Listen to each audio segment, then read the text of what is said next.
Normalement, en hors-sol, si vous traitez bien vos plants, vous les nourrissez bien, au moins vous avez 5 à 6 kilos par plant. Par plan. Par Quand vous plant. dites plan, c'est Oui, c'est ça. exactement comme Oui, ça. oui. Donc, Vous pouvez nous avoir pourrions avoir 4 à 5 kilos 4 à 5 kilos par plan. par plant. Ah ben, Ah oui, bien sûr. c'est inimaginable. Bien sûr.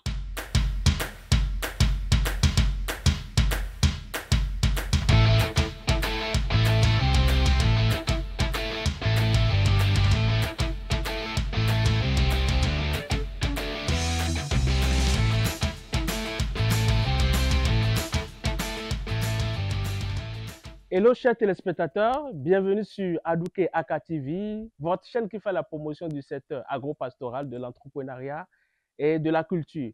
Nous sommes aujourd'hui à Kpaoudévoukamé, nous sommes allés à la découverte de la culture hors sol de la tomate et principalement celle bio, en compagnie de la ferme agro-pastorale Esmas. N'oubliez pas surtout de vous abonner à notre chaîne YouTube Adouké Aka TV, d'activer la cloche de notification pour ne rater rien de nos vidéos à venir. À tout de suite.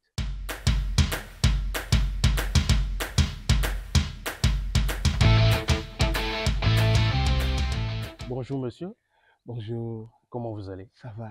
D'accord. Présentez-vous pour nos téléspectateurs qui vous suivent. Oh, bien sûr. Maxime Samboué, génie civil de formation, agripreneur et chantre quelque part pasteur. D'accord. Alors nous sommes aujourd'hui chez Mm. vous pour la découverte de la culture hors sol de la tomate et Oui. principalement celle bio. Ouais. Vous avez tout à l'heure que vous êtes agripreneur, vous êtes pasteur. Et qu'est-ce qui vous a poussé à venir à l'agriculture hors sol, principalement celle bio de la tomate? Oui, merci beaucoup. C'est une question qui me préoccupait, puisque d'abord mon amour pour l'agriculture, c'est-à-dire voir les choses grandir. J'aime beaucoup ça. Et déjà, qui m'a poussé vers l'agriculture conventionnelle. Lorsque je suis rentré dans l'agriculture conventionnelle, j'ai observé beaucoup de choses. J'ai observé beaucoup de choses. Et à la suite, j'ai découvert l'agriculture hors sol, bien sûr, qui est toujours aussi l'agriculture conventionnelle. Mais lorsque vous êtes agriculteur et que vous devez utiliser des pesticides, c'est-à-dire des trucs chimiques que vous mettez sur vos plants et que vous voyez les consommateurs manger ce que vous savez de très près dangereux, ou des fois même les agriculteurs savent bien que c'est un produit dangereux, où le fabricant met là-dessus et à ne manger, à ne cueillir que après 3 jours ou 7 jours, mais puisque l'agriculteur en vise des moyens, de l'argent, il prend le produit et il met sur le marché, ce qui Déjà, met en danger la vie de nos consommateurs. d'accord. Déjà tout de suite, j'ai Mm, remarqué que la mm, passion a fait que mm. vous êtes allé déjà dans le vif du sujet. Oui, Vous avez parlé de l'agriculture conventionnelle. oui, Quand on parle de conventionnelle, c'est qu'il y a euh, également celle moderne. oui. Quelle est cette différence que nous faisons entre Mm, planter, cultiver la tomate mm, hors sol mm. et faire celle en sol? Quelle est la différence que nous faisons? Oh oui, il y a une grande différence parce que lorsque vous êtes en hors-sol, vous êtes en hydroponie, c'est-à-dire que vous faites d'irrigation à vos plants, vous savez quelle quantité d'eau mettre sur un plant et quels nutriments apporter à chaque plant. Tandis que dans l'agriculture conventionnelle générale que nous faisons, et on attend la bonté du ciel et voilà, s'il pleut, on dit gloire à Dieu, s'il ne pleut pas, c'est que on peut facilement perdre sa culture. Alors que quand vous êtes dans l'hydroponie, vous savez quel élément apporter à chaque plant. Et ici, on parle de chaque plant. On ne parle pas d'une culture générale. Vous parlez de chaque plant et vous savez ce que chaque plant peut vous produire. C'est vraiment passionnant, intéressant et je Mm, tiens à notifier pour les mm, téléspectateurs qui nous mm, suivent que mm, quand on parle de l'hydroponie, mm, l'agriculture hors sol, mm, ceci n'est pas un truc nouveau. C'est vrai peut-être que le mm. concept est nouveau Ouais. pour ceux qui ne le savent pas, mais Mm. ça existait déjà depuis les années 70 Bien sûr. et qui a été développé par le docteur allemand Alain Cooper Mm, à travers ce qu'il appelle les NFT, ce qu'on appelle souvent les Nutriment Film Technical. yes. Ça permet en fait de étudier l'aliment, l'élément, voir si c'est Voilà. possible de pouvoir faire la culture hors sol pour que ça Mm, puisse germer, mm, tout comme celle qui est en sol. mm, Alors, nous revenons maintenant dans le vif du sujet. mm, Parce que je me suis rendu compte que de telle manière où mm, l'agriculture mm. hors sol est faite, Oui. quel est le bonheur en fait que ceux-là peuvent tirer? Quel est le bien-être que nous pouvions avoir sur la santé? Parce que nous avons, c'est des trucs que vous mettez au sol. Ouais. Est-ce que, pas encore pas de l'aspect bio, c'est aussi bio que ce que vous faisiez en sol? Parce Bien que sûr, les gens aimeraient savoir. bien sûr. Vous voyez, les sachets que nous utilisons ici, c'est des sachets anti-UV, c'est-à-dire les trucs, les rayons solaires que cela envoie n'ont aucun impact négatif sur la santé. Ça veut dire ce sont les sachets UV que vous UV, c'est ça, utilisez les sachets qui UV, empêchent d'avoir de conséquences de sur la conséquences production. sur la production. D'accord, d'accord. Ouais. Deuxième chose, le hors-sol vous permet, lorsque vous êtes chez vous, au lieu de vous soumettre euh, aux impacts que donne l'agriculture conventionnelle, ce que les gens utilisent, vous ne savez pas, vous pouvez, sur votre dalle, même produire de la tomate. Vous pouvez produire de concombre, vous pouvez produire tout ce que vous voulez. En hors-sol, vous n'avez pas besoin d'avoir un sol, vous n'avez pas besoin d'avoir une terre. Vous êtes chez vous, mais ce que vous mangez, vous maîtrisez ce que vous mangez. Vous savez ce que vous avez mis dedans et vous savez ce que vous mangez. C'est très important.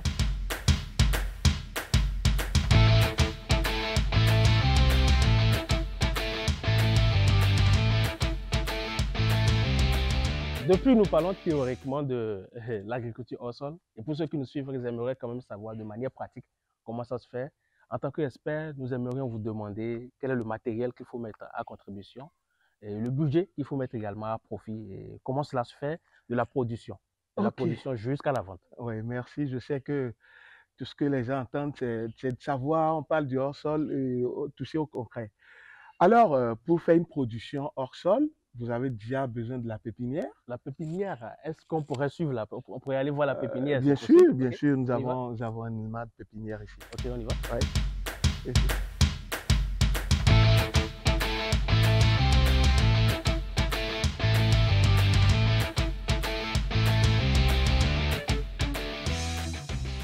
Ok, voilà, ça c'est la pépinière. Oui, ça c'est la pépinière de tomates. C'est comme ça que vous commencez. Bien sûr, c'est très important puisque dès la base, il faut nourrir la plante. Si vous avez une pépinière saine, vous avez un résultat qui sera très profitable. Donc, vous prenez la graine de tomate oui. que vous mettez dans la plaque alvéolée. Dans la plaque alvéolée. Oui, oui. Ok. Oui, il y a plusieurs manières de faire la pépinière. On peut utiliser le substrat, comme nous l'avons dit. Bon, comme on va l'aborder tout à l'heure, oui. Pour la production même proprement dite de la tomate, vous mettez la tourbe de coco que vous mettez dans la plaque alvéolée.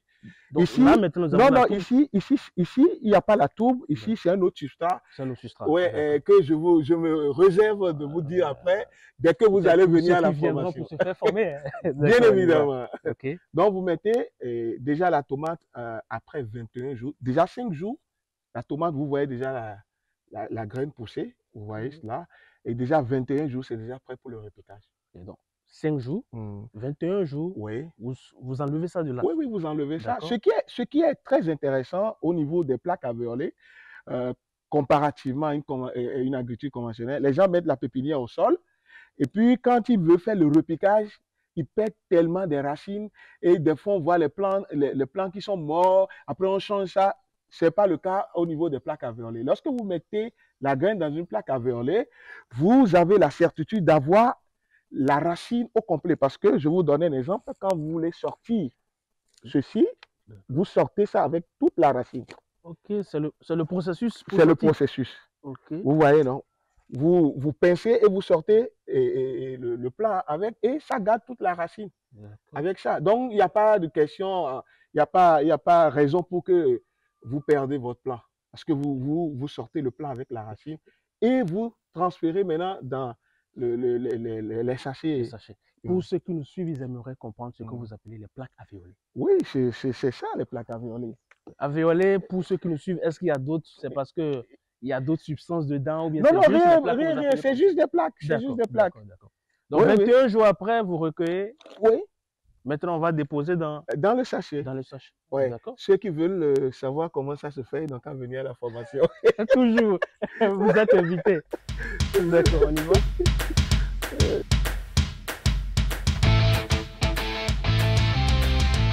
Nous l'avons recueilli et maintenant nous le plaçons dans le sachet. Comme ici, vous pouvez voir. D'accord. Oui, Là, comme ça. oui. Ici, c'est un autre substrat que nous avons utilisé. Ce n'est pas de la tourbe de coco, mais c'est en expérimentation. Comme vous pouvez utiliser beaucoup Du d'autres pied substrats. d'Agile. On en Ah. verra ça. D'accord. Donc, 21 jours après, vous ramenez la Vous tige là. ramenez, oui, D'accord. oui. Déjà prêt maintenant pour lancer la production. Ok, donc de là, la production peut On commencer. peut commencer. Nous Voilà. pourrions avoir combien de jours d'écart pour arriver à ce stade?